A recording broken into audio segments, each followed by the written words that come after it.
Brown सभी को पता है।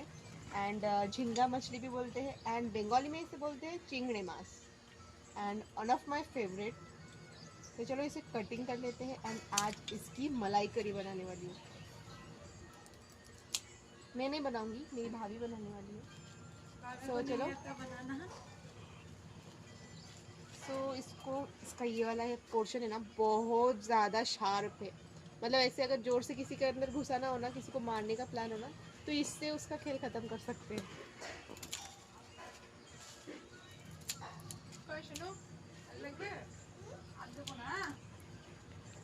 एंड इसके अंदर देखो अंडा, ये वाला सबसे बड़ा है। वाह, ऐसे ना देख मनो।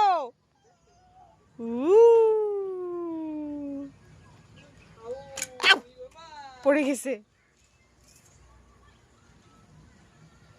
হাউ বাবা দেখলি ভয় লাগে।